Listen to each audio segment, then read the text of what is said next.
अस्सलाम वालेकुम। Programme debate news analysis में मैं हूं आपके साथ मुनीज़े मोइन। नाजरीन, महंगाई का तूफान है। डॉलर की बात करें तो डॉलर की भी ऊंची उड़ान है और अवाम परेशान है।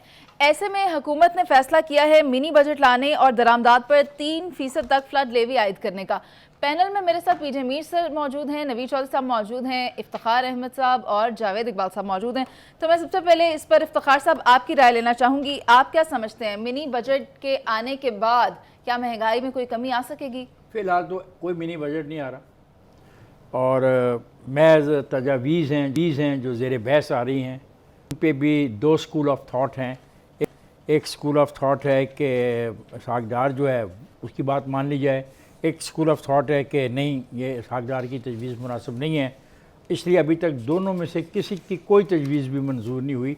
तो फौरी तौर पर मिनी बजट नहीं आ रहा, क्योंकि अगर आपने लेवी लगानी है और लेवी आप इसलिए लगा रहे हैं कि आपको हिस्सा सूबों को ना देना पड़े, तो इस पे ये बड़ा इम्पॉर्टेंट एक इशू है कि इस इशू को कैसे अवॉइड किया जाए। और एक नई चीज़ होगी कि अगर एक दफ़ा ये इजाज़त मिल गई वफाक को कि लेवीज़ लगाई और लेवीज़ में उसको शेयर ना मिला सूबों को, तो ये एक नया मसला खड़ा हो सकता है।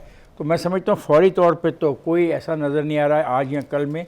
और ये है कि ये कोशिश कर रहे हैं कि सदारती ऑर्डिनेंस के ज़रिए अपना सैलाब टैक्स के नाम पर ये लेवी लगाए। तो ये जो आपका स्टेटमेंट है आ रहा है, अभी still it is under discussion, अभी इसको फाइनलाइज नहीं किया गया। इसके नतीजे क्या होंगे साहब ज़ाहिर है, जब लेवी बढ़ेगी और पैसों पेट्रोल पे ज़्यादा देने पड़ेंगे, चीज़ें महंगी होंगी, और फिर ये जो हमारा सर्कल है कि मेरे घर में और मेरी दुकान में रात को जो ये गिलास पड़ा होता है 9 रुपए का, तो सुबह जब दुकान में खोलता हूँ को ख़रीदने आता है तो मैं कहता हूँ ये 10 रुपए का हो गया। तो वो पूछता है क्या हुआ है, मैं कहता हूँ तुझे पता नहीं कि डॉलर की कीमत बढ़ गई है। यानी ये गिलास रात को मेरी दुकान में 9 रुपए का पड़ा था, और जब वो ख़रीदने वाला आया तो उसको मैंने कहा तुझे पता नहीं है डॉलर महंगा हो गया, तो ये 10 रुपए का बिकेगा। तो मतलब है कि ये एक लूट मार का एक नया दौर शुरू होने वाला है। क्या वो लूट मार लोगों के लिए काबिल कबूल होगी नहीं होगी, ये लोगों की हिम्मत पर डिपेंड करता है। फ़िलहाल तो मैं देख रहा हूँ लोग बड़े बाहिम्मत हैं और हर किस्म की लूट मार, ज़्यादती, महंगाई को बर्दाश्त कर रहे हैं। चुप करके आराम से सुबह घर से निकलते हैं मज़दूरी करने, रात मज़दूरी करके घर जाके सो जाते हैं और अगले दिन फिर मज़दूरी के लिए निकलते हैं। उनको खुदा का वास्ता है, शऊर उठाओ, खड़े हो जाओ, अपने हकूक़ के लिए लड़ो। अगर हकूक़ मिलते नहीं तो बाज़ औक़ात इकट्ठे होकर छीनने पड़ते हैं, तब मामला बेहतर होंगे, वरना ये मामला ऐसे बेहतर नहीं होंगे। लेकिन ये मिनी बजट का भी फैसला कोई नहीं हुआ according to my information from Islamabad. बिल्कुल सर, आप दुरुस्त कह रहे हैं। अभी इस पर तजावीज़ पेश की जाएंगी और इसी हफ्ते के अख्ताम तक कोई हतमी फैसला सामने आएगा। मैं पीजे सर आपकी इस पर राय ले लेती हूँ। आप क्या समझते हैं, मिनी बजट से आवाम को रिलीफ मिलेगा? देखिए, ये जो अफवाहें उड़ रही हैं बजट, मिनी बजट आ भी जाता है, वो बेसिकली रीअसेस अपने आप को करेंगे मार्केट प्रेडिक्ट और वहां पैसा लगाएंगे कि जहां जरूरी है। और ये ना सोचें कि आपको कोई रिलीफ मिलेगा। ये मैं आपको अब बता दूं, क्योंकि एक चीज महंगी हो जाएगी, दूसरी सस्ती हो जाएगी, तीसरी महंगी होगी, चौथी सस्ती होगी। तो ये बजट जो है ये रिवॉल्व करेगा आपकी प्रायोरिटीज के ऊपर। प्रायोरिटी क्या है? प्रायोरिटी आपका तेल है, प्रायोरिटी आपका आटा है, प्रायोरिटी आपकी जो एवरीडे आपकी जो रिक्वायरमेंट्स हैं फूड, उस पे मैं समझता हूँ कि आपको वहां रिलीफ मिल सकता है। लेकिन जो बाकी लग्जरी आइटम्स है उस पे आपको रिलीफ नहीं मिलेगा। तो ये मिनी बजट आना ये ऐसी कोई बड़ी बात नहीं है। अगर आ भी जाता है तो ये आपको, वो कहते हैं ना, एक इमीडिएट एक resting of the deteriorating economic conditions, उसका होता है। वरना बजट तो आपके पास सारा होता है। तो जो आप जब जून में आता है वो तो पूरे साल का बनाते हैं, तो बीच में मिनी की क्या जरूरत होती है? बिकॉज जब आपकी इकोनॉमी खराब हो जाती है और कई वजूहात की वजह से आप किसी को ब्लेम नहीं करते हैं, तो उस वक्त हुकूमतें जो होती हैं वो एक ऐसे इकदाम लेते हैं कि जिसके अंदर आपको मिनी बजट लाने पड़ते हैं, और वो छोटे छोटे होते हैं और वो टेम्पररी होते हैं। आपने चलना अपने बजट के ऊपर ही है। लेकिन इस वक्त हमारी कि सदारती ऑर्डिनेंस के ज़रिए एक टैक्स लगाया जा रहा है जिसको सैलाब टैक्स का नाम दिया जा रहा है, तो क्या हम इस सैलाब टैक्स को मिनी बजट कह सकते हैं? नहीं जी, इसको नहीं कह सकते। ये आपको एक तरीका होता है कि ये आपसे पैसे निकलवाते हैं, कोई भी हो, ये आपसे पैसे निकलवाएंगे कहीं ना कहीं। आप देखें ना, आपके पास कई पहले नहीं होता था, हम टैक्स नहीं देते थे पीटीवी को, तो गवर्नमेंट ने आपके ऊपर हर बिल के ऊपर वो आपको वो टैक्स लगा दिया है। और कई इस तरह के हिडन टैक्सेस हैं जो कि गवर्नमेंट आपके ऊपर डाल देती है। तो ये आप सही कह रहे हैं कि अगर वो उस पर अगर वो डालेंगे तो वो उसका जो भार है वो एक आम आदमी पर पड़ेगा, क्योंकि उसको क्या पता स्लैब टैक्स क्या है। तो वो तो बेचारा जाएगा तो वो कहेगा ये क्या भाई, उनका जी ये तो गवर्नमेंट स्लैब टैक्स है। सो गवर्नमेंट ने कहीं ना कहीं से तो पैसे निकालने, अपनी जेब से तो नहीं देते। ठीक है। और यही वजह है कि हम हर एक को टैक्स नहीं करते। और यही वजह आपको भी पता है, हम कितनी देर से बात, देखो लोगों को बहुत बुरा लगेगा जब तक आप खुद एक गरीब आदमी टैक्स नहीं देगा, कोई मुल्क पीजे सर दुनिया का आप नहीं ठीक चलेगा। कह रहे हैं, खसारा पूरा करने के लिए अवाम पर महंगाई जो है वो आयद की जा रही है, अशया खुरनोश महंगी की जा रहे हैं। आपने पेट्रोलियम की बात की, आपने आटे की बात की, यही पॉइंट मैं लेकर आती हूँ जावेद साहब आपकी तरफ। अगर आप गुज़श्ता साल दिसंबर की बात करें तो महंगाई की शरह कंज्यूमर प्राइस इंडेक्स के तहत 12.3 थी, जो कि इस दिसंबर में 24.50 रिकॉर्ड की गई है। आप क्या समझते हैं अगर मिनी बजट आता है तो इसके क्या मस्बत नताइज सामने आएंगे या फिर मजीद जो है कीमतों में इजाफा होगा? देखिए, ये एक सुनामी की तैयारी है। अब ख्वाहिशात ये की जा रही हैं कि छोटा मोटा सैलाब दे के फ़ारग कर दिया जाए, जबकि IMF की डिमांड है कि सुनामी लेकर आएँ। अब सिर्फ तय ये होना है कि ये तूफ़ान आना है, सैलाब आना है या सुनामी आना है, इससे ज़्यादा कोई डिस्कशन नहीं है। इसहाक डार साहब आए थे तो उन्होंने क्या कुछ नहीं कहा था कि इनको IMF से डील नहीं करना आता, ये लोग घुटने टेक देते हैं। IMF कौन है हमारे पे डिक्टेशन देने वाला? तो जब गए तो अगलों ने चिट्टा जवाब देके वापस भेज दिया, और अभी तक IMF अपनी कंडीशंस पर अड़ा हुआ है। और यही वो कंडीशंस हैं अब जिस पे डिस्कशन हो रही है कि सुनामी लाया जाए, तूफान लाया जाए या सैलाब लाया जाए। ये तो हालत है। इसहाक डार से वो बात करने को अब तैयार नहीं है, ये है हकीकत। बात यह है कि उन्होंने 500 अरब के टैक्स लगाने, पेट्रोल डीजल की पे लेवी लगानी है, डिसाइड ही होना कितने लगाने। 200 अरब का जो आपका डेवलपमेंट बजट है उसको कट आपने करना है, आपका इंटरेस्ट रेट बढ़ना है, डॉलर को आपने मार्केट के हिसाब से फ्री फ्लोट करना है, आपने बिजली और गैस के सर्कुलर डेट को कम करने का प्लान देना है, आपने उनकी प्राइसेस को कैसे ऊपर लेकर जाना है वो भी आपने बताना है। ये वो कंडीशंस हैं, आपको पूरी करनी है। अगर आप नहीं करते तो वो कहते ठीक है ना करें, हम आपको क्लियर नहीं कर रहे। तो फिर अगर आप नहीं करते तो Pakistan is heading towards the default. ये है वो एक्चुअल सिचुएशन जिसकी तरफ आप जा रहे हैं। अब देखो, एक हमारी जो गवर्नमेंट की एंटिटीज हैं, महकमे हैं, जहां आपके 300 से 500 अरब चला जाता है। PIA है जिसमें स्टील मिल शामिल है, आपकी जो पावर कंपनीज हैं, वो पैसा जाया हो रहा है। मिनी बजट आ रहे हैं नहीं आ रहा? ये मिनी ये तो मैं तो कह रहा हूं मिनी बजट तो लफ्ज ही छोटा है, सुनामी आना है। अच्छा, सुनामी भी आएगा। आप देखिएगा, इसके अलावा आपके पास अब कोई और ऑप्शन नहीं रहा, क्योंकि आप जिन दोस्त ममालिक से पैसे लेने चाहते थे उन्होंने भी चिट्टा इनकार किया हुआ है जी कि पहले आप IMF की कंडीशंस पूरी करें। यह है वो इशू जिसकी तरफ नहीं जाते। तो हमें उससे भी इंपॉर्टेंट चीज यह है, हमें अपने घर को दुरुस्त करना है। अगर हमने अपनी लीकेजेस को खत्म ना किया जो बिजली और गैस में सर्कुलर डेट की शक्ल में बढ़ रहे हैं, तो इसमें हमारा फायदा है ना। अगर हम उनसे 7400 अरब का एक बजट अप्रूव कराते हैं तो वो 7400 अरब हमने पूरे करने, क्यों हमने कमिटमेंट दी थी? आप दुरुस्त कह रहे हैं, हुकूमत इसीलिए मुतहर्रिक है। नवीद तो साहब, ये चीजें होनी आज हो या कल हो, होनी है ये। नवीद साहब, आप भी देख रहे हैं कि रुपए की कदर में कमी आ रही है, और अगर मैं 9.5 की बात करूं तो पहले ही रोज डॉलर 51 पैसे बढ़ गया। ऐसे में हुकूमत ये कह रही है कि मिनी बजट लाएंगे, तो क्या मिनी बजट आएगा और कोई बेहतरी भी लाएगा? देखें, इस वक्त पाकिस्तान को जिस बहरान का सामना है उसके दो पहलू हैं। बुनियादी वजह तो इसकी ये है कि IMF से जो हमने मुआहदा किया और उनकी शराइत पर किया, ये हम कर चुके थे, उससे हमने डेविएट किया है। कोई भी आलमी इदारा ये चीज़ बर्दाश्त नहीं करता कि आप उसके साथ मुआहदा करने के बाद इनहराफ कर दें। ये तो है असूली बात, और इसके असरात पूरी दुनिया में जाते हैं, ना सिर्फ दीगर आलमी मालियाती इदारों तक बल्कि बैरूनी ममालिक में भी इसके असरात जाते हैं कि ये तो रियासत ही डेविएट कर गई है। एक दूसरा पहलू ये है कि पाकिस्तान के अंदर जो हुकूमत का स्ट्रक्चर है वो परफॉर्म नहीं कर पा रहा। अगर वो प्लान बनाता भी है तो उस पर अमल दरामद नहीं हो पा रहा। उसकी वजूहत ये हैं कि मुल्क में सियासी बहरान है, साफ नज़र आ रहा है। पाकिस्तान के इदारे जो हैं वो इस तरह के फैसले कर देते हैं जिससे बड़ी मुश्किलात पेश हुकूमत के लिए पैदा हो जाती हैं। ऐसा नहीं है कि IMF के प्रोग्राम से पहले को लोग भागे हैं या मर्जी की शराइत पर या मुनासिब शराइत पर मुआहदा नहीं किया। IMF प्रोग्राम देता है, वो कर्जा नहीं देता कि उसने आपको ये पैसे दिए कि भाई खर्च कर लो। वो आपको एक पूरा प्रोग्राम बना के देता है, वो यकीनी बनाता है कि इन पैसों को फिर आप वापस भी कर सकें। तो क्या इस जो हमारा स्ट्रक्चर है इसमें वो सलाहियत है? नहीं है।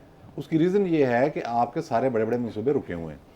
अब ये जो कुछ तैयार हो रहा है ये हैं सिफारिशात जो नागुज़ीर हैं। मसलन इसमें 2-3 बातें बड़ी अच्छी हैं। एक तो उन्होंने कहा है कि दरामदात को रैशनलाइज कर लें। फिर लाइन लॉसेस का जहाँ तक मामला है, आपको पता है कि बहुत बड़ा है, वो कुछ छोटा नहीं है। ये सर्कुलर ऐसे ही आ जाता है 2600 रुपये पहुंचा। तो उसमें ये तय किया गया है कि सूबे इसके जिम्मेदार हैं। पुलिस ने पकड़ना है ना, भाई बिजली चोरी हो रही है या गैस चोरी हो रही है, बिल्कुल तो मैंने तो नहीं जाना। अगर वापडा वाला वहां जाएगा उसका सर फाड़ देंगे। कई इलाके पाकिस्तान में ऐसे हैं। सुई गैस वाले जाएंगे उसको वो अगवा कर लेंगे। तो मिनी बजट से बेहतरी आएगी? जी बेहतरी नहीं आएगी, ये एक सिम दुरुस्त करने की कोशिश है। बेहतरी तो इस सूरत में आएगी जब एक पेज के तहत इदारे भी हुकूमत के साथ उन इक़दाम का साथ दें। वज़ीर ख़जाना ये ना कहे कि डॉलर ईरान जा रहा है, डॉलर अफगानिस्तान जा रहा है, गंदुम अफगानिस्तान जा रही है। जब वज़ीर ख़जाना ये बात कह रहा है, और खाद यहाँ कार्टल्स इतने ताकतवर हैं कि बजट तो वो बनाते हैं। कार्टल आपको बता देता है कि भाई हमारी इंडस्ट्री के लिए ये होगा पैकेज। हाँ, आप अपनी कमजोरियां खुद बता रहे हैं। मैंने आपको देख लिया है, मैं आपकी जानिब आ रही हूँ, आप अपना पॉइंट ऐड कर लें। आपकी बहुत मेहरबानी सर। मुझे तो लगा था जैसे सर आपकी तो मैं ये कर रहा हूँ कि यहाँ तो कार्टल्स जो है बजट वो बनाते हैं, सिफारिशात उनकी होती हैं। हमें कहा जाता है जी चैम्बर वालों की सिफारिशात ली, फलां की ली, फलां की ली। यहाँ तो Naveed sir ji I am sorry to interrupt you, मगर पीजे सर काफी देर से कुछ ऐड करना चाह रहे हैं। अब आपका हो गया 24.47% इन्फ्लेशन। अब ये क्यों हुआ है कि majority of the companies, big blue chip companies बंद हो गई हैं, बड़ी बड़ी मोटर कंपनीज बंद हो गई हैं बिकॉज आपके पास डॉलर नहीं।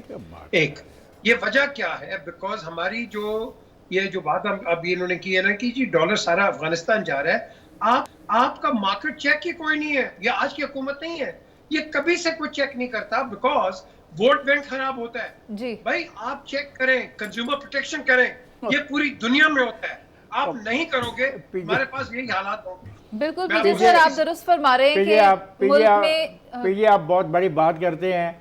अगर इन्होंने 8 बजे दुकानें बंद कर पकड़ लीजिएगा। इफ्तिखार साहब, हमें टाइम पे ब्रेक भी लेनी है अगर आपकी इजाजत हो। नहीं, आप उनको तो मौका दे देती हैं जो बरतानिया में बैठे हुए हैं, और मैं जो आपके साथ बैठा हूँ और मैं बता रहा हूँ कि हम इस हद तक अच्छे हैं कि हम बिजली के बल्ब तो बंद करने को तैयार नहीं है, और बातें हम बड़ी बड़ी कर रहे हैं। अभी 8 बजे कल कहा जाएगा ना, कल से 8 बजे दुकानें बंद करें तो पता लगेगा कितनी दुकानें बंद। इसलिए मैंने अर्ज किया ना कि रेट ऑफ द गवर्नमेंट होनी चाहिए, इदारे पीछे खड़े हो जाएं। सर आप सब ठीक कह रहे हैं। अगर हम देखें तो मुल्क को इस वक्त बहरान का सामना है और ऐसे में IMF की शराइत पूरी करना हुकूमत का काम है, लेकिन अवाम को रिलीफ भी फराहम करना चाहिए। अभी हम चलते हैं एक ब्रेक पर, जिसके बाद वापस आएंगे और बात करेंगे लाहौर हाई कोर्ट ने पंजाब के बल्दियाती इदारों के हवाले से जो फैसला दिया है उस पर। आप साथ रहिए।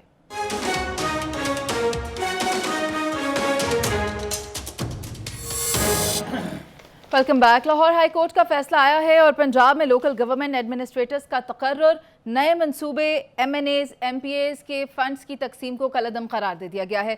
इसी पर मैं सबसे पहले बात करना चाहूँगी नवीद चौधरी साहब आपसे। आप क्या समझते हैं, हुकूमतें मजबूत बल्दियाती निज़ाम की हामी नहीं है? देखिए, कहने की हद तक है। जिस वक्त हुकूमतें आती हैं मुख्तलिफ पार्टीज़ की, तो वो हमने देखा बल्दियाती इंतखाबात के वास्ते इलेक्टेंट होती हैं। क्यों? ये एक तासुर बन गया है कि कानून साज जो इदारे हैं हमारे, यानी कि सूबाई असम्बली, कौमी असम्बली, सैनेट, उनका बल्दियाती इदारों के साथ कोई टकराव है। ये बहुत ही छोटी अप्रोच है, लेकिन चूँकि यहाँ सियासती इस सतह की होती है, गली महल्ले में आपने देखा कि उस पर फिर तरक्याती फंड्स का मामला सामने आ जाता है। सुप्रीम कोर्ट ऑफ पाकिस्तान भी इस हवाले से ऑब्जर्वेशन दे चुकी है। ये ताज़ा जो बात सामने आई है, जो जजमेंट आई है, जिसमें उन्होंने कहा जी एडमिनिस्ट्रेटर का तकर्रुर गैर कानूनी है, या ये कहना कि फ़ंड नहीं देने चाहिए, बिल्कुल दुरुस्त है। बात है ऐसे ही, कानून को उन्होंने एलैबोरेट किया है, लेकिन ये फ़ैसला पूरी तरह से एप्लीकेबल नहीं है। मसलन अगर बल्दियाती इदारे मौजूद नहीं हैं तो स्टाफ गैप अरेंजमेंट जो है वो क्या होगा? एडमिनिस्ट्रेटर नहीं करना है ना। अच्छा, फिर आप अगर किसी जगह पे काम नहीं हो रहा, जैसा आजकल लाहौर का हालत बहुत बुरी हो चुकी है, मतलब जो महलों के अंदर जो सूरत हाल, अच्छे जो इलाके हैं वहाँ भी सड़कों का, गलियों में मतलब बहुत ही बुरा हाल है। तो ये सारी चीज़ें सामने हैं। उन्होंने एक चीज़ को एलैबोरेट कर दिया और ये बता दिया कि बलदियाती इंतखाबात शेड्यूल के मुताबिक बर वक्त कराए जाएँ, बजाय इसके कि एडमिनिस्ट्रेटर लगा के आप उसमें से तरक्याती फंड्स का इस्तेमाल करें। फिर ये एक और चीज़ की बात कर दी जो ज़्यादा इंपॉर्टेंट है कि एक स्पेसिफिक एरिया के अंदर ज़्यादा तरक्याती फंड्स लगाना ये भी दुरुस्त नहीं है। आपको पता है कि आजकल जितने फंड्स आ रहे हैं वो गुजरात डिवीजन बन गया, अब तो गुजरात ही जा रहे हैं, गुजरात ही गुजरात है। वहाँ क्या हो रहा है क्या नहीं हो रहा है एक और बात है, लेकिन इसमें जो अहम बात है मैं अदलिया से ये कहूँगा कि ये बहुत चेक रखें इस पर। यहाँ तो हालत ये है कि आप रोक रहे हैं कानून साज इदारों के अरकान को, अरकान असम्बली को, अरकान सेनेट को। यहाँ हालत ये है कि ख़ुद हमारी जुडिशरी ने कई मरतबा मुदाखलत की कि फ़ला जगह काम कराएँ। ये ताज़ा वाक़या है भोंग इंटरचेंज का, जिसमें उसकी लोकेशन सुप्रीम कोर्ट के बेंच ने कहा कि हम डिफ़ाइन करते हैं यहाँ बनाएं। तो एहसन इकबाल जो वफाकी वज़ीर हैं वो इस पर बोले भी कि आप लोकेशन तो डिफ़ाइन नहीं कर सकते, लेकिन की उन्होंने। फिर हमने देखा कि हमारे एक बहुत ताकतवर अफसर रिटायर हुए, चकवाल से उनका ताल्लुक है, तो उन्होंने जो अपना इलाका है वहाँ एक सड़क बनाई बहुत ज़बरदस्त बड़ी, अच्छी बात है, लोगों को सहूलत हुई, इलाके का स्टेटस भी DHA वाला उन्होंने करा दिया। तो ये तरक्याती फंड्स जो हैं ये कहाँ कहाँ कैसे कैसे ताकतवर अनासर इस्तेमाल करते हैं उसको भी देख लें। तो बहैसियत मजबूरी जो ये फैसला सामने आया है इसके तमाम बातें दुरुस्त हैं। अब दुआ ये है कि इस पर अमल दरामद भी हो जाए, जो कि बाज़ तकनीकी वजूहात की बिना पर पूरी तरह से मुमकिन नहीं होगा। ठीक है पीजे सर, आप क्या समझते हैं, तो फिर क्या इन नुमाइंदों के खिलाफ कोई कार्रवाई नहीं की जानी चाहिए जो इन मंसूबों का गलत इस्तेमाल करते हैं? देखें, हमारा तो एक रवैया ये बन गया, जब नाजिम आए थे सारों को नाजिम बनने का शौक बन गया था क्योंकि पैसा वहाँ है। फिर प्रोविंशियल असेंबली को जब पैसे मिलने लगे सारे प्रोविंशियल असेंबली के मेंबर। द क्वेश्चन इज हर बंदा पैसे के पीछे जा रहा है, काम के पीछे नहीं। एक वजीर MP, एक गरीब MP है जिसका कोई अगला न पिछला MPA बन गया है फॉर वट एवर रीजन। आप देख लें कि उसके इलाके में कितनी तरक्की है, और आप देख लें कि एक इन्फ्लुएंशियल जो एक प्रोविंशियल असेंबली का मेंबर है उसके इलाके में कितनी तरक्की है। तो ये बेसिकली एक पास स्ट्रगल है बिटवीन द मेंबर्स कि कहाँ पैसा लगता है। चीफ मिनिस्टर ने एलोकेट करने पैसे, उसने एलोकेट करने कि कहाँ कि क्या एक MPA के साथ अगर 10 हैं तो वहाँ ज्यादा पैसा लग जाएगा। तो ये भी मिसयूज होती है। हमने देखना है कि आप उन एरियाज में जाएं जहाँ के आपको एक्चुअली कोई काम हो रहा हो। आप जाएं अभी फिरोजपुर रोड पे, ये कितनी देर होगी है मुझे बता दें, ये ब्रिज नहीं बना सके अभी तक ब्रिज बना सके, जो कि आप दुबई में जाएं 1 हफ्ते के अंदर ये ब्रिज आपको तैयार मिलेगा। क्या वजह है? क्या वजह है? क्योंकि पैसा जो है ये कहीं और लग जाता है, प्रोजेक्ट आप शुरू कर देते हैं और वो प्रोजेक्ट बाय द वे उसके बाद वो बिल्कुल ना उसका कोई न सिर होता है न पैर होता है। तो ये जो हमारी प्रॉब्लम्स है हमने इसको ठीक करना है। ये कोर्ट्स ने बड़ा अच्छा फैसला किया, ये MLAs MPs इनका कोई ताल्लुक नहीं है, क्यों ये बल्दियाती गवर्नमेंट के ये लगाएं। और याद रखें बल्दियाती गवर्नमेंट जो होती है ये बेसिक गवर्नमेंट होती है। अगर आपको याद हो ये अयूब खान के जमाने में ये शुरू किया था बेसिक डेमोक्रेसी सिस्टम, बिल्कुल दरख्त के नीचे से, लेकिन वो नहीं चल सका। चले, लेकिन आज जो है आपके पास, आप इसको चलाते क्यों नहीं है? मैंने पहले भी प्रोग्राम में कहा ये अच्छा चल रहा था, ये जो गवर्नमेंट है ये तो आज आगे गवर्नमेंट जब ये ऑपोजिशन में थी अच्छा भला बल्दियाती चल रही थी, आपने उसको डिसमेंटल कर दिया। क्यों? मैंने आना है और भाई तुमने आके क्या कर दिया मुझे बताओ। या तो तुमने कोई ऐसी तरक्याती प्रोग्राम्स लेके आए जो कि लोगों को फायदा हो, कुछ भी नहीं हुआ और आप कहते हैं इलेक्शन जल्दी कराओ। यार क्या मजाक कर रहे हैं अपने सिस्टम्स के साथ। ठीक है पीजे सर, आपका पॉइंट आ गया और आपने बिल्कुल दुरुस्त निशानदही की कि फ़ंड किसी एक प्रोजेक्ट के लिए मुख्तस किया जाता है लेकिन उसका इस्तेमाल कहीं और हो जाता है। और नोटिफिकेशन जो जारी किया गया उसमें भी ये बात सामने आई कि मुंतखब करदा नुमाइंदों के अलावा ये जो MPAs हैं और MNAs हैं वो इन फ़ंड्स का गलत इस्तेमाल करते हैं। तो इफ्तिखार साहब, आप क्या समझते हैं कि अब इस पर क्या हो सकता है? क्यों बल्दियाती निज़ाम को दुरुस्त नहीं किया जा रहा? क्यों इस सिस्टम को ठीक नहीं किया जा रहा? इसमें मेरे दोस्त जावेद आपको तफसील से बताएगा, मैं तो सिर्फ इस जो फैसले की हद तक की बात करूँगा। फैसले में जो अहम चीज़ है वो ये है कि उन्होंने ये कहा कि आपने जब इसको डिज़ोल्व कर दी सिस्टम को, तो आपने लोकल गवर्नमेंट एडमिनिस्ट्रेटर का तकर्रर किया। ये क्यों किया? ये आप नहीं कर सकते थे, क्योंकि ऐसा करना जो है वो आइनी स्कीम के ख़िलाफ़ है। और ये बात जो आपने की है जमहूरियत के बुनियादी असूलों और रूह के भी ख़िलाफ़ है। ये जो चीज़ इम्पॉर्टेंट है हमें समझने की, वो उन्होंने कहा। अदालत ने ये कहा कि जो पिक एंड चूज़ की जो आप बात कर रही हो कि तरक्याती जो फंड आप दे रहे हो, ये कैसे हो सकता है? आर्टिकल जो हमारा 25 है वो तो कहता है कि सबके साथ बराबर का सलूक होगा। तो ये कैसे हो सकता है कि एक इलाके को आप 10 अरब रुपये दे दें और एक इलाके को आप 10 करोड़ रुपये तरक्की के लिए दें? इसका नोटिस लिया और उन्होंने ख़ास तौर पे फिर उन्होंने ये कहा है कि मुंतखब नुमाइंदे ने मुद्दत पूरी नहीं की, अगली नई मुंतखब मुकामी हुकूमत को बग़ैर किसी वक्फे के तश्कील दिया जाना चाहिए था, जो आइन के आर्टिकल 140 की रोशनी में और लोकल बॉडी के तहत लाजमी था। आपने ये भी नहीं किया। फिर उन्होंने ये कहा है कि काबीना की मंजूरी के बगैर आप एडमिनिस्ट्रेटर मुकर्रर करते हैं, ये कैसे हो सकता है, ये आप नहीं कर सकते, ये भी आइन के असूलों के और आइन के रूप से मुतसादम है।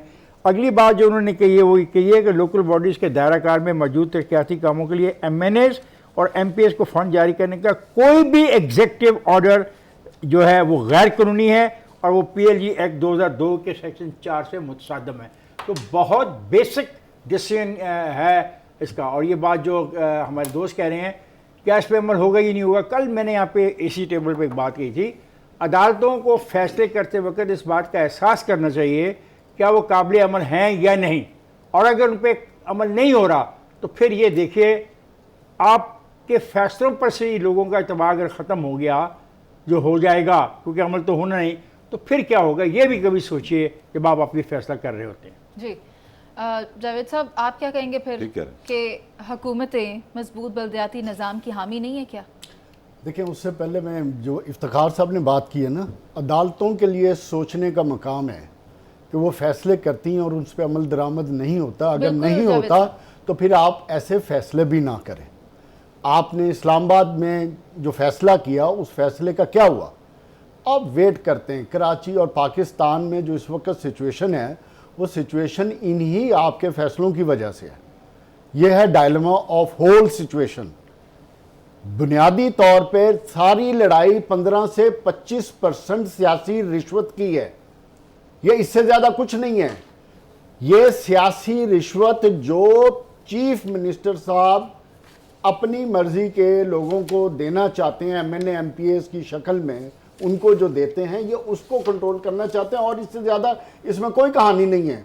लोकल बॉडीज़ के बारे में आपकी जो ताज़ा रिपोर्ट आई है पेलडॉट की, उसमें क्लियर बताया गया है कि पाकिस्तान का सियासी निज़ाम खुद अपने सियासी अदारों का दुश्मन है।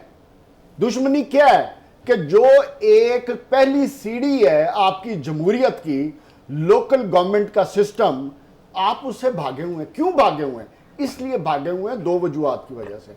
आप MNA MPs छोटे लेवल पे पावर्स नहीं देना चाहते, आप MNA MPs छोटे लेवल पे डेवलपमेंट नहीं करवाना चाहते, डिस्पाइट इस बात के कि लोकल गवर्नमेंट अवाम को उनके घरों में जाके डिलीवर करती है, हर गली मोहल्ले में जाके डिलीवर करती है। लेकिन बदकिस्मती यह है कि हमारा सियासी निज़ाम हाईजैक हुआ है, हमारे सियासी लीडर हाईजैक हुए हैं। उनको ना अवाम से कंसर्न रहा है, ना अवाम से डिलीवरेंस का कंसर्न रहा है। यही वजह है कि मन मर्जी के फैसले होते हैं, मन मर्जी से बंदर बांट होती है। इमरान खान के दौर में 5 फेवरेट डिस्ट्रिक्ट थे, आज 2 डिस्ट्रिक्ट होंगे। फर्क सिर्फ इतना है, कल को नून की हुकूमत आएगी, उनके 4 फेवरेट डिस्ट्रिक्ट हो जाएंगे। ये है डायलेमा। इस डायलेमा का हल ये है कि continuity of the process, local body का सिस्टम रहना चाहिए चाहे कुछ भी हो, और अदालत को अपने फैसले मनवाने चाहिए। अगर नहीं मनवाने तो खत्म करेंगे। साहब, आप कुछ ऐड करना चाह रहे थे? मैं ये ऐड करना चाह रहा हूँ कि फैसला तो दे दिया, तो मजे की बात तो ये कि रुकवा दिए जाएं तमाम के तमाम प्रोजेक्ट्स, तमाम प्रोजेक्ट रुकवाएं ना, ताकत है। अगर सिंगल बेंच का फैसला, डबल बेंच बैठ जाए, फुल बेंच आप लाहौर हाई कोर्ट बैठ जाए, फुल बेंच के बाद ये रेफर कर दे सुप्रीम कोर्ट को, सुप्रीम कोर्ट और चीज़ों में तो सुओ मोटो इख्तियारात इस्तेमाल कर रही है। तो ये जो है मुकामी हुकूमतों को डिज़ोल्व करके और सरकारी मुलाजमों के हाथ में ये इख्तियार दे दिया गया कि वो अपनी मर्जी मानी करें, और जो सियासतदान हैं वो जो मर्जी फैसले करें। ये गलत होता क्या है, ये एक सड़क बनाने का फैसला करते हैं कागज़ों पर। आप यकीन करें जब ये फैसला कर रहे होते हैं तो उसके दाएं बाएं जितनी ज़मीनें होती हैं सड़क के टेंडर से पहले वो बिक जाती हैं। ये ऐसी खौफनाक खेल है, ये तो तबाही की तरफ जा रही है। अदालत को मैं ये रिक्वेस्ट करूंगा कि इसके ऊपर ये भी ऑर्डर जारी करे कि तमाम फंड्स रिलीज किए गए फाइनेंस डिपार्टमेंट की तरफ से वो रोक दिए जाएं।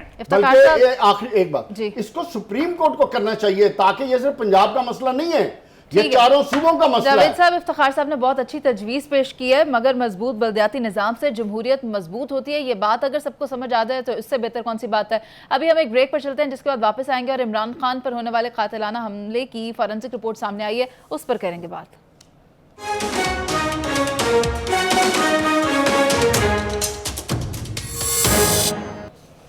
चेयरमैन पीटीआई इमरान खान पर कातिलाना हमले की फॉरेंसिक रिपोर्ट सामने आई है, जिसमें यह बात सामने आई है कि उन्हें 3 गोलियां नहीं बल्कि 3 गोलियों के टुकड़े और एक धाती टुकड़ा लगा है।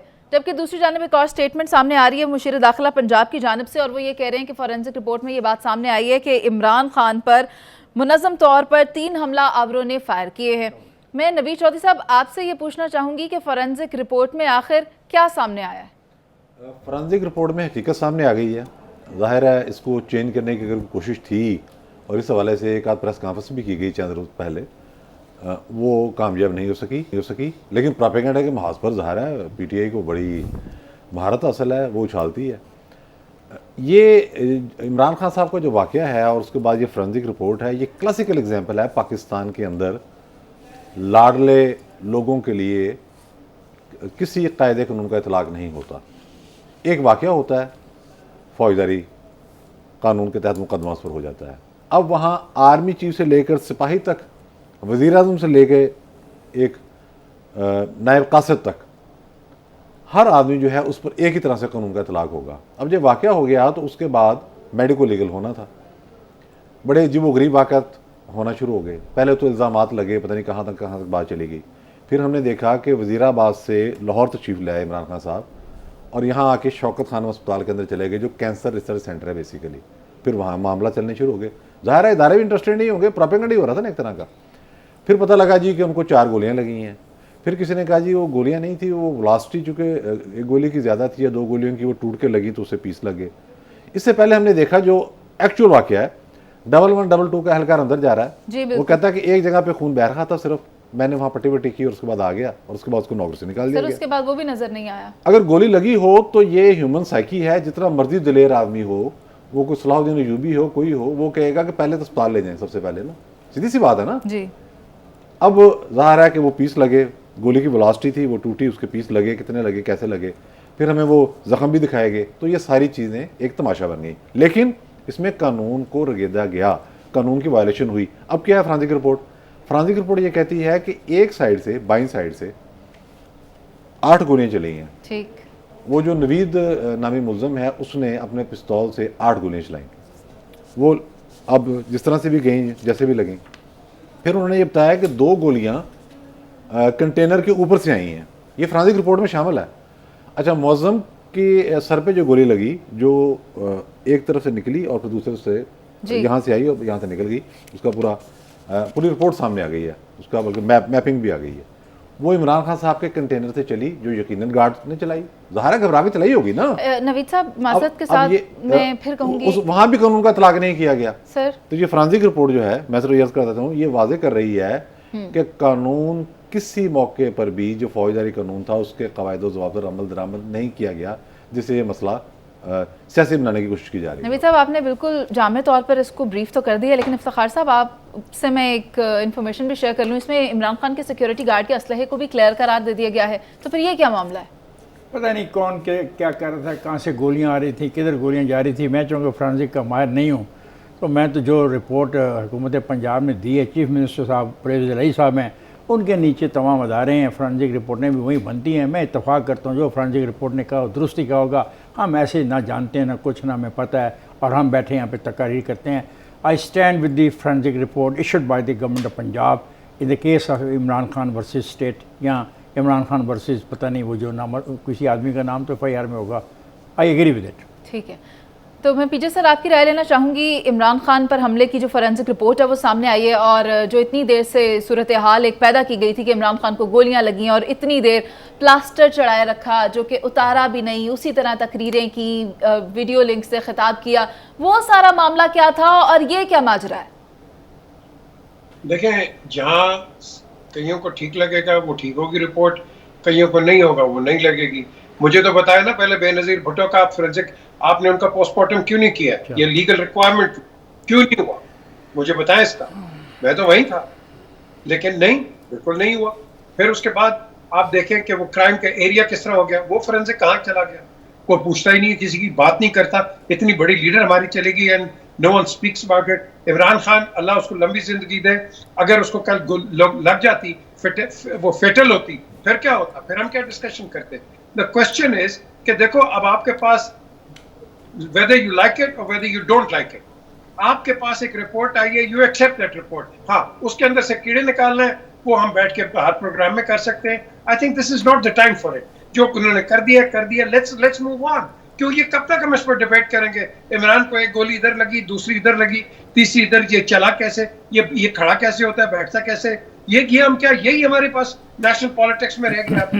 जो हो गया, रिपोर्ट आ गई है, let's move on. It's wastage of time even to discuss sir this. हम भी यही दुआ करते हैं कि आगे बढ़ जाना चाहिए। इसी दुआ के साथ हम आगे बढ़ते हैं और जावेद साहब की राय ले लेते हैं। जावेद साहब, तो फिर जो इमरान खान पर हमले का दावा था वो गलत साबित हुआ?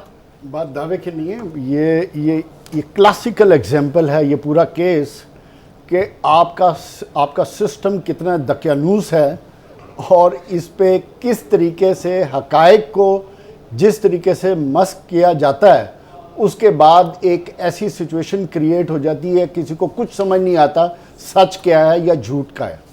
मैं पीजे मीर की बात से एग्री करूंगा कि हाँ, अगर इमरान खान का फेटल हो जाता या कुछ ऐसी सिचुएशन बन जाती तो शायद सबको यकीन हो जाता कि वाकई ही गोलियां लगी हैं। तो अब तो ये साबित करना पड़ा कि गोलियां लगी हैं कि नहीं। लेकिन इससे बड़ा डायलेमा क्या है? फोरेंसिक रिपोर्ट तो गवर्नमेंट की है ना, गवर्नमेंट के दायरे ने दी है। बात ये है कि मुशीर दाखिला कहता है कि ये रिपोर्ट ठीक नहीं है। मुशीर दाखिला भी तो इसी हुकूमत का है ना। छोड़ो ना, उसको क्यों छोड़े? तो फोरेंसिक रिपोर्ट को भी छोड़ देना। किस वजीर दाखिला ने कहा है? किस मुशीर दाखिला उमर सरफराज चीमा ने कहा है कि ये रिपोर्ट ठीक नहीं है? मेरे 2 से 1 मिनट ठहरो, मेरे 2 से 1 मिनट ठहरो ना, लोगों को हम कंफ्यूज न करें। सरफराज चीमा भी पीटीआई का है, मकसद तो लोगों को कंफ्यूज करना है ना। मैं नहीं करना चाहता। तो इस रिपोर्ट से लोगों को कंफ्यूज करना है। अच्छा, तो फिर बनाने वाले को फिर नौकरी से निकाल दो। पहले दिन से ये हो रहा है। नहीं, जिसने बनाई है उसको फिर नौकरी से निकाल लगी है, उस दिन से पीएमएलएन का प्रोपेगेंडा एजेंडा शुरू हो गया। तो जनाब गोलियां नहीं लगी, सरफराज भी पीटीआई का है, गवर्नमेंट भी पीटीआई की, भाई दोनों पीटीआई के। अब क्या करें? मुझे क्या बताते हो? मैं कह रहा हूं कि बात किसी की आप सुनेंगे तो बात आगे चलेगी ना। आप बताएं। आप जो उसका हेड है वो कहता है ये रिपोर्ट ठीक नहीं है, चाहे उसकी मानूं, किसी की फोरेंसिक रिपोर्ट को मानूं, तो किसी एक की तो माननी है ना। मैं फोरेंसिक रिपोर्ट को मानूं। कानून पर अमल दरामद कर लेते ना भाई। आप जो मर्जी माने। पाकिस्तान में जो एंटी इमरान खान एलिमेंट है वो तो कहते गोलियां लगी नहीं। गवर्नमेंट की बात, वो लेकिन ना गोलियां नहीं लगी। ठीक है जावेद साहब, आपकी राय मैं मानता हूं, मैं फोरेंसिक रिपोर्ट को तस्लीम करता हूं, एक हुकूमत की है। अगर उनका मतलब एक्चुअल पोजीशन होती तो उन्होंने वही सारे इमरान खान ने ड्रामा किया है। वो वजीराबाद में अस्पताल में जाते, वजीराबाद के अस्पताल से फरार होना इस बात की अलामत है ड्रामा क्यों है। फजूल है, फोरेंसिक रिपोर्ट ठीक है। बहुत शुक्रिया आपका इफ्तिखार साहब, पंजाब ने जारी की है, फोरेंसिक रिपोर्ट ठीक है। बहुत शुक्रिया नवीद साहब, जावेद साहब और पीजे मीर सर। जहाँ मैं इस इदारे की अगर बात करूं तो पंजाब फॉरेंसिक साइंस एजेंसी जो इदारा है वो किसी भी दबाव के तहत काम करता है। इससे पहले भी बहुत से मामलात सामने आए जिन पर इस तरह का कोई भी दबाव सामने नहीं आया, और अब ये जो रिपोर्ट सामने आई है उसके तहत इमरान खान को 3 गोलियां नहीं लगी हैं। प्रोग्राम का वक्त खत्म है, आपसे इजाज़त चाहूँगी। अल्लाह ने के बाद।